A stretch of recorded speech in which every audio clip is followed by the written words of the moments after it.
April 14, 1945, night, the outskirts of Zwolle, the Netherlands. The war is almost over, but no one inside this city knows that yet. German machine guns still cover the streets.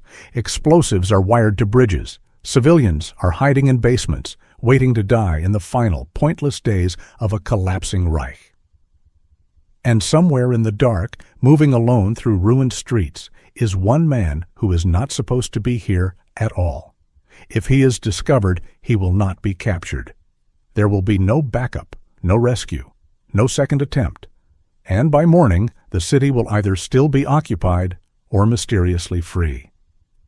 Leo Major was never meant to operate alone. He wasn't trained for psychological warfare, urban deception, or independent liberation operations.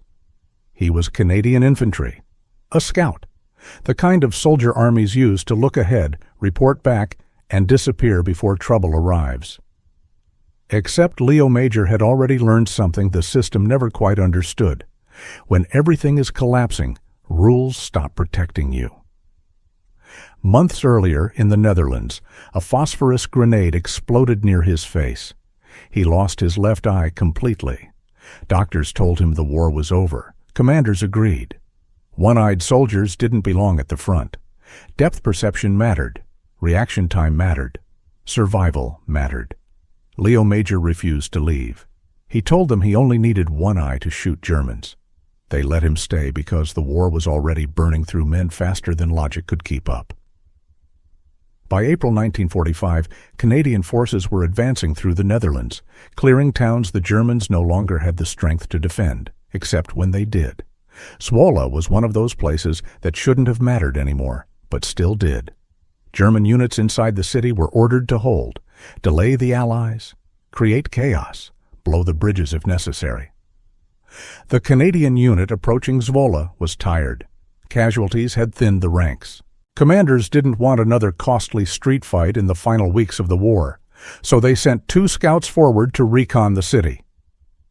Leo Major was one of them. Minutes into the approach, German fire erupted from the darkness. His partner was hit and killed instantly. The body collapsed onto the pavement without a sound. Leo didn't shout, didn't fire, didn't retreat. He dragged the body into cover and waited. At that moment, the mission was effectively over. Standard procedure was clear. One man alone does not proceed. He reports back. The unit adjusts. The system reasserts control. Leo Major ignored the system. He left his friend's body behind, checked his weapons, and walked into Zwolle alone. What followed was not bravery in the traditional sense. It was calculation mixed with exhaustion and anger. Leo understood something simple. The Germans inside the city didn't know how many Canadians were nearby. They didn't know if this was a probing patrol or the front edge of a full assault. And they were already expecting to retreat soon anyway. Fear at this stage of the war was brittle. Leo moved fast. He fired his rifle into the air from one street, then threw grenades in another. He ran, changed positions, fired again, shot windows, shattered silence. German units heard gunfire everywhere but saw no coordinated attack. Radios crackled with confusion. Orders overlapped. No one had a clear picture. Leo captured a German officer during the chaos, dragged him at gunpoint through the streets, and interrogated him briefly. The officer explained the demolition plan, the bridges, the intention to destroy the city on withdrawal. Leo made a decision that did not exist in any field manual. He marched the officer back toward German lines and released him after telling him that a full Canadian force was already inside the city and that resistance would mean annihilation by morning. Then he disappeared back into the darkness. All night long, Zwolle sounded like it was under attack. Machine guns fired sporadically. Grenades exploded without pattern. German units withdrew from positions without orders. Officers argued. Nobody slept. Nobody knew where the Canadians were. Because there weren't any. Just one man. By dawn, German forces had abandoned the city entirely. No bridges destroyed, no final stand, no street battle. When Canadian units entered Zwolle the next morning, they found it empty. Civilians emerged cautiously, confused, then overwhelmed. They asked the Canadians how many men had liberated the city. The answer didn't make sense. Leo Major never gave a speech, never wrote an account. He didn't frame it as heroism. To him, it was simple. The city didn't need to be destroyed, and he didn't see a reason to wait for permission while it still could be saved. The army didn't know what to do with that. He wasn't promoted. He wasn't paraded. His actions didn't fit doctrine. They couldn't be repeated. They couldn't be taught. So they were quietly recorded and moved past. Years later, the people of Zwolle remembered. They remembered that no shells fell that night, that no bridges collapsed, that the city survived the war intact while others burned in its final days. They remembered a Canadian soldier who moved through their streets like a rumor and left nothing behind but silence. Leo Major went on to fight again in Korea. Lost his eye didn't slow him then either. He continued doing the kind of things armies benefit from but never quite endorse. Acting faster than permission, choosing outcomes over procedure. History often celebrates victories that required overwhelming force. Zwolle was liberated by the opposite. One exhausted soldier, one eye, no backup, no plan anyone else approved. And a city that woke up free because the system failed to stop the one man who refused to wait for it. The problem with what Leo Major did is that it didn't end cleanly. For the Canadian command, Zwolle created discomfort rather than clarity. A city liberated without an order being given, without a coordinated assault, without a report filed in advance. The maps showed a German-held position one day and an empty city the next. The paperwork lagged behind reality, and nobody could quite explain the gap. That gap was Leo Major. In the weeks after Zwolle, his name circulated quietly through units, not loudly, not officially. Soldiers talked about it the way soldiers talk about things that don't sound real enough to repeat in daylight. A one-eyed scout who scared an entire garrison into leaving. A city that should have been wrecked, still standing. A victory that didn't come from firepower, but from pressure applied in exactly the wrong way. For Major himself, nothing changed. There was no psychological decompression, no moment of reflection. The war didn't pause to acknowledge what he'd done. Orders continued, marches resumed. Contact with the enemy still came without warning. Zwolle was already becoming something that had happened rather than something that mattered. That was a familiar pattern in his life. Earlier in the war, he had already shown the same refusal to slow down for approval. During the Normandy campaign, he captured dozens of German soldiers by himself, forcing them back to Allied lines at gunpoint while German positions were still active nearby. On another occasion, he returned to a battlefield under fire to recover a regiment's lost radio. Because without it, men would die waiting for orders that never came. Each time, the logic was the same. He did not see rules as protection. He saw them as delay. That outlook never made him popular with officers. It made him useful, and those two things rarely overlap. After Zwolle, the Canadian advance continued east. Resistance collapsed unevenly. Some towns surrendered immediately. Others fought bitterly despite knowing the war was lost. Major moved through all of it with the same posture. Not aggressive, not cautious, just focused. He wasn't hunting glory. He was hunting resolution. That distinction matters, because men who chase glory take risks to be seen. Leo Major took risks to end situations before they expanded. He didn't want battles. He wanted them finished. And he was willing to step outside every structure designed to keep battles controlled, if that's what it took. The irony is that Zwolle worked precisely because it shouldn't have. If there had been more Germans, if there had been clearer leadership, if communications hadn't already been strained by retreat and exhaustion, if fear hadn't been sitting just beneath the surface of discipline. Any one of those changes, and Leo Major would have been killed in the streets, his actions reduced to a footnote about recklessness. Instead, he found a city balanced on the edge of collapse, and pushed it. That doesn't make the act repeatable. It makes it fragile. And fragility is something militaries struggle to celebrate. You can't build doctrine around one man being faster than everyone else's decision-making. You can't train soldiers to rely on enemy uncertainty. You can't plan for intuition. So Zwolle became a story told sideways. Not an example, not a recommendation, just something that happened. For the people who lived there, though, it never stopped happening. They rebuilt their city without clearing rubble first. They reopened shops instead of digging graves. Children grew up without remembering explosions. Bridges carried traffic instead of charges. All because one night passed differently than it should have. Decades later, Zwolle officially honored Leo Major, not as a conqueror, not as a symbol, but as the man who arrived alone and left the city intact. He accepted the recognition quietly, the same way he accepted everything else.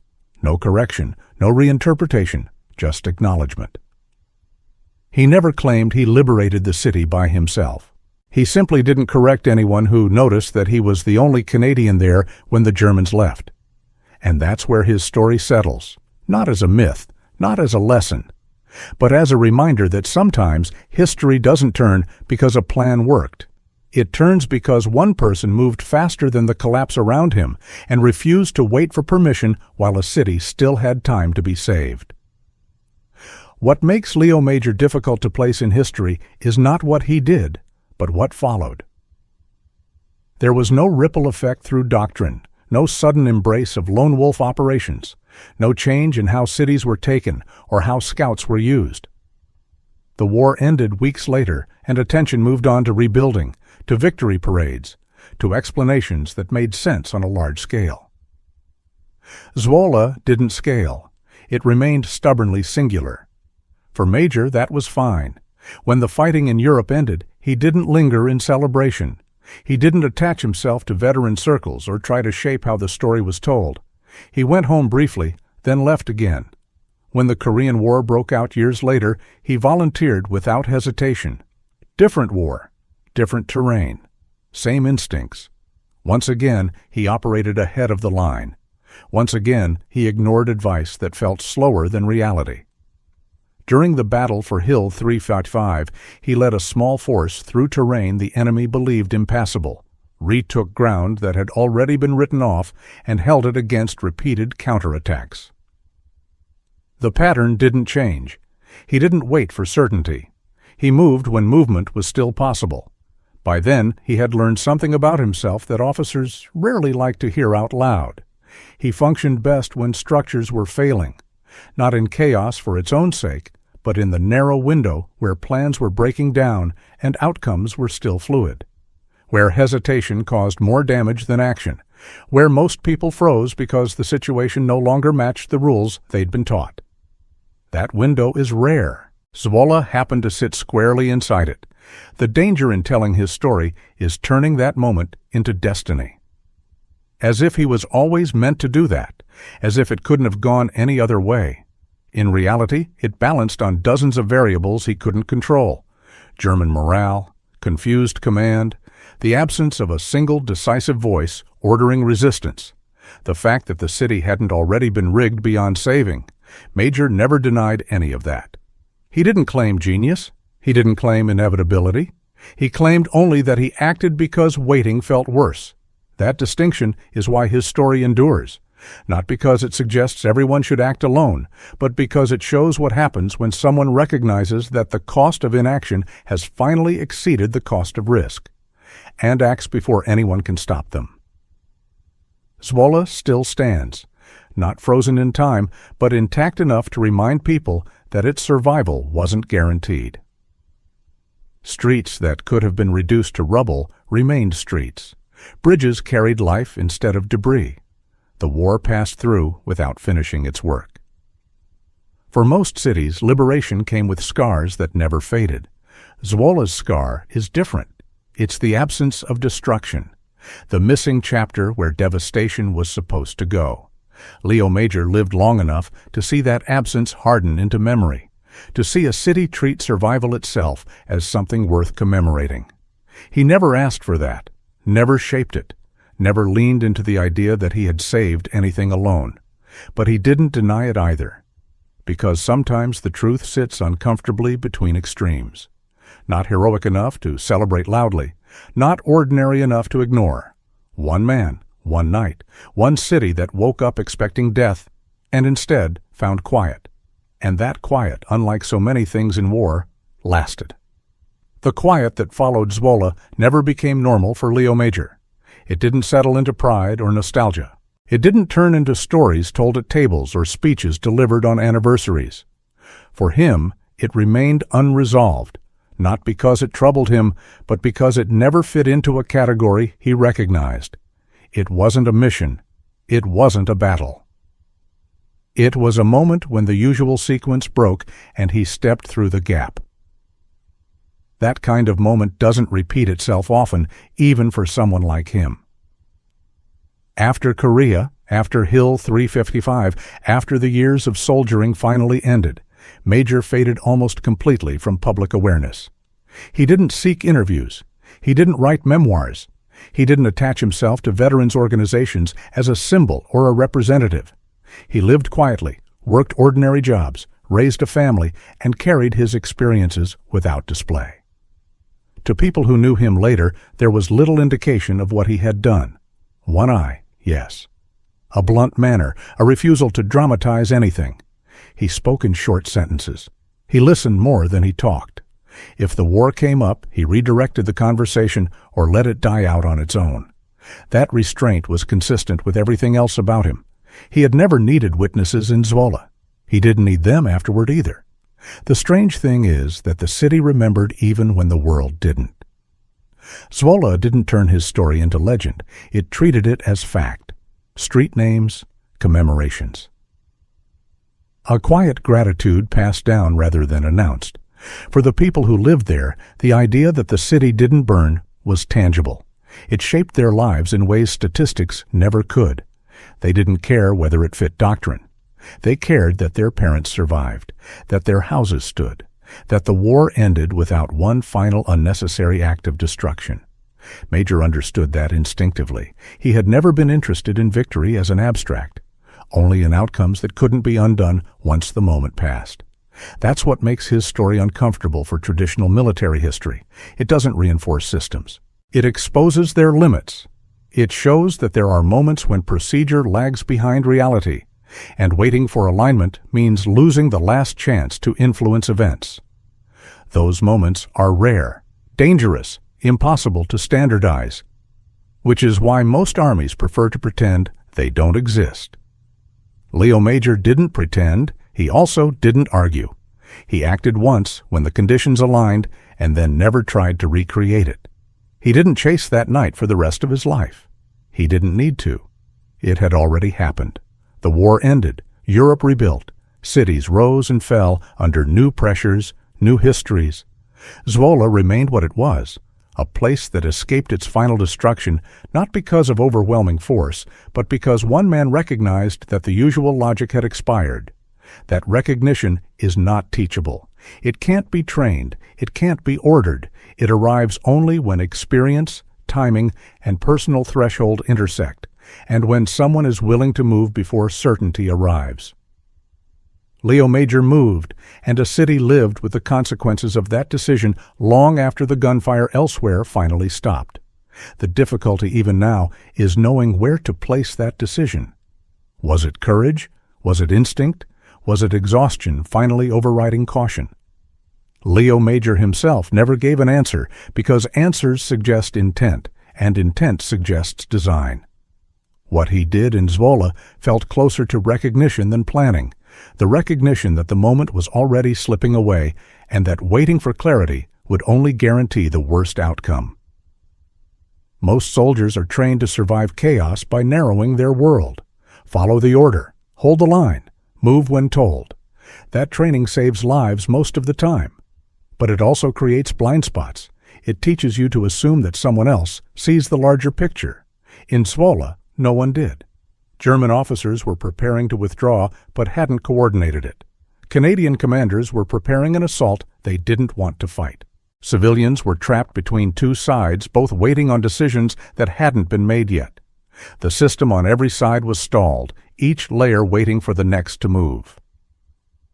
Leo Major stepped into that stall, not because he saw the whole board, but because he saw enough.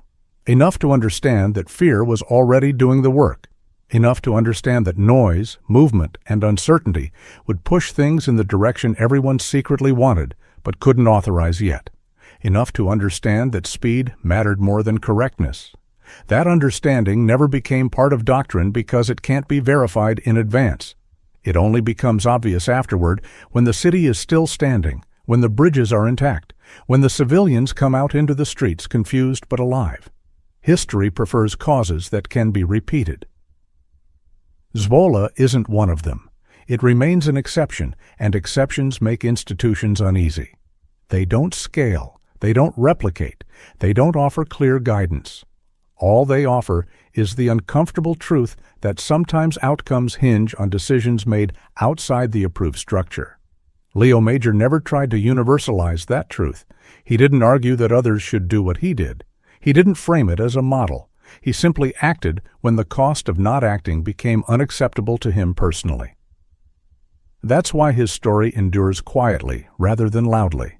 It doesn't invite imitation. It invites reflection. It asks a question that has no safe answer. How many disasters happen not because no one knew what to do, but because everyone waited for permission at the same time? Zwolle survived because, for one night, someone didn't. And when the sun rose, the war had moved on just enough that the moment could never be recreated, only remembered. Leo Major carried that memory without embellishment. The city carried it without forgetting. And history, slowly and reluctantly, made room for it, not as a lesson, not as a myth, but as a fact that refuses to fit neatly anywhere else. One man walked into a city that was supposed to die, and because he moved before certainty arrived, it didn't. What remains after a story like this is not inspiration, it's tension. Because once you accept that Zwolle happened the way it did, you're forced to accept something else, that the outcome of war is not always determined at the level where history prefers to look, not at headquarters, not in strategy rooms, not even on clearly defined battlefields. Sometimes it turns on a single decision made in isolation, without witnesses, without validation, and without any guarantee it will matter. That idea is unsettling. It suggests that there are moments when the structure everyone relies on is already obsolete, and that the only way forward is through personal judgment. Not instinct divorced from reality, but judgment sharpened by exhaustion, experience, and the refusal to accept a predetermined outcome when it can still be altered. Leo Major didn't set out to prove anything that night. He didn't think in terms of legacy or consequence. He wasn't trying to be exceptional. He was trying to prevent something that felt unnecessary, irreversible, and imminent. That's a smaller motivation than heroism, and far more dangerous. Because small motivations don't wait for consensus. They don't require permission. They don't ask whether the system is ready to explain them afterward. They act. Zwolle sits as evidence of that kind of action, not as a template, but as a disruption, a reminder that even in a mechanized, bureaucratic war, there are still cracks where individual agency can pass through, briefly, decisively, and without leaving instructions behind. Most people never encounter those cracks. Most soldiers never have to decide whether to move without orders while an entire city hangs in the balance. And that's fortunate. Because for every time it works, there are countless times it would end in silence, erased before anyone could explain why it failed. That risk is precisely why Leo Major's night in Zwolle doesn't become doctrine. It becomes something else. A boundary case, a story told carefully without embellishment, because exaggeration would make it easier to dismiss. Because if it sounds too extraordinary, it can be filed away as myth and ignored. Its power lies in how little it needs to be inflated. One man, one city, one night where the system hesitated, and someone didn't. Zwolle survived not because the war spared it, but because for a few hours the usual logic of war was interrupted. And once interrupted, it couldn't quite resume the way it was supposed to. That interruption didn't change the course of the war, but it changed the fate of a city. And sometimes that is the full measure of what one person can do. Not reshape history, not rewrite doctrine, but prevent a single place from becoming another name on a list of ruins. Leo Major never asked history to make room for that. History did it anyway, quietly. And yet, even that framing doesn't fully settle the discomfort, because once you step back far enough, Zwolle begins to look less like an anomaly and more like a symptom. A moment where every side involved had already accepted that the rules were breaking down, but no one wanted to be the first to act on that realization. The Germans knew they couldn't hold the city. The Canadians knew they didn't want to destroy it. Civilians knew they were trapped between decisions made elsewhere. Everyone was waiting for a signal that never came. Leo Major became that signal, not because he announced himself, but because he created the conditions that forced movement. Noise where there should have been quiet. Uncertainty where there had been routine. Pressure without a visible source. He didn't overpower the city. He destabilized the assumptions holding it in place. That distinction matters because it explains why the night unfolded the way it did. German units didn't flee because they were defeated. They left because the situation stopped making sense. Orders conflicted. Reports didn't align. The sense of control, already fragile, finally collapsed. And once that happens, discipline follows it down. This is the part that rarely gets emphasized. Zwolle wasn't liberated because the Germans believed they were facing overwhelming force. It was liberated because they could no longer tell what they were facing at all. And uncertainty, late in a war already lost, is more dangerous to morale than any enemy formation. Major understood that intuitively. He didn't need to know exact troop numbers or command structures.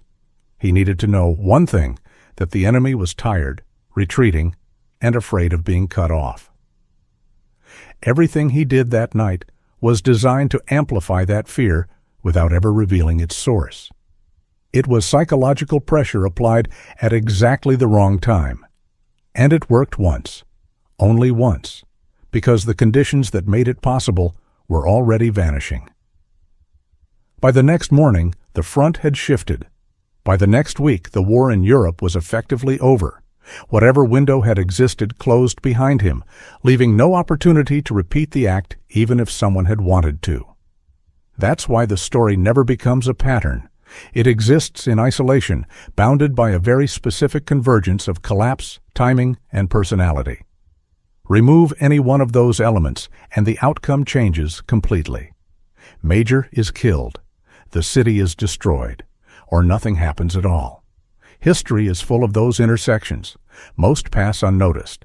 This one didn't because the result was visible, not in what happened, but in what didn't. No bombardment, no street fighting, no mass graves in the final days of the war. Just a city that woke up intact when it had every reason not to. Leo Major never tried to explain it beyond that. He didn't need to. Explanations imply ownership. And he never saw himself as owning the outcome. He saw himself as acting inside a moment that was already unstable, already tipping. He didn't create the collapse. He stepped into it. And that distinction is where his story still resists easy classification, not heroic enough to mythologize, not procedural enough to teach, and too singular to ignore. So it remains suspended there, between categories, waiting for the listener to decide what to do with it, not as a blueprint, not as a moral, but as a reminder that sometimes history pauses just long enough for one person to move, and then continues as if it never did. By the end of that night, Leo Major is no longer doing anything dramatic. There is no final push, no decisive confrontation, no moment where he knows for certain it has worked. There is only exhaustion. His ammunition is low. His throat is raw from smoke and cold air. His remaining eye burns from strain. The city around him has gone quiet in a way that doesn't feel safe, not peaceful, just empty. Doors closed, windows dark, no voices, no engines, no boots on pavement. That silence could mean retreat, or it could mean an ambush forming in the dark. He has no way to tell. Every instinct tells him the same thing. If he stays too long, the city will remember that he is alone. The illusion only works while it's untested. Dawn will expose everything, numbers, positions, the truth. So he does the only thing left to do. He leaves. Leo Major slips out of Zwolle before sunrise, moving back the way he came, not looking behind him, not waiting for confirmation. Scouts are trained to observe, not to verify outcomes with their own bodies. If he is wrong, the Canadian assault will come anyway. If he is right, the city will already be free. When he reaches Canadian lines, no one believes him at first. A city doesn't empty itself overnight. Garrisons don't vanish because of noise and confusion. That's not how war is supposed to work. Reports are checked. Patrols are sent. Commanders wait for daylight before committing to anything that sounds like a mistake. Morning comes slowly, and with it, the truth. Canadian units advance into Zwolle, expecting resistance. They find none. No German patrols. No demolitions triggered. No last stand. Bridges intact. Streets abandoned. Civilians emerging cautiously, then all at once, asking the same question again and again. Who liberated the city? The answer travels backward through the chain of command, growing more uncomfortable with every step. Because by the time it reaches the people who need to sign off on it, there is no version of events that fits doctrine anymore. Just a city that should have burned, and one man who walked away before anyone could stop him. Zwolle wakes up without understanding what almost happened. There are no ruins, no smoke columns, no bodies in the streets, just a city that expected its last night, and instead finds German positions abandoned, weapons left behind, orders unfinished. People step outside cautiously, then fully, testing the quiet like ice that might still crack. By mid-morning, Canadian troops move in, not to fight, to confirm, to occupy something that has already been emptied by fear and uncertainty. Officers walk streets that should have cost hundreds of lives and struggle to explain why they didn't. Leo Major doesn't stand there to see it. He isn't waiting for gratitude. He isn't watching flags go up. He's already back inside the machinery of the war, where outcomes are processed slowly and explanations arrive late, if they arrive at all. What he did is written down, filed, understated, reduced to language that can live inside reports without causing problems. A city liberated by one man is not a story armies like to tell. Zwolle remembers anyway, not as a miracle, not as legend, but as a fact that shaped every life that continued there afterward. Families that weren't buried, buildings that weren't cleared from rubble, a future that existed only because one night ended differently than it was supposed to. Leo Major never claimed ownership of that future. He never framed himself as its author. He simply accepted that he had acted and that the consequences had followed. That restraint is part of why his story lasts, because it doesn't ask to be admired, it doesn't demand imitation, it doesn't promise that such a thing will work again. It only shows what can happen when someone recognizes that the system has stalled and moves before the moment collapses. One soldier, one night, one city that lived because hesitation finally lost to action. And when the war ended and history moved on to louder victories and cleaner narratives, Zwolle remained, intact, inhabited, and quietly unchanged by the destruction it never received. That is where Leo Major's story ends, not with triumph, with absence,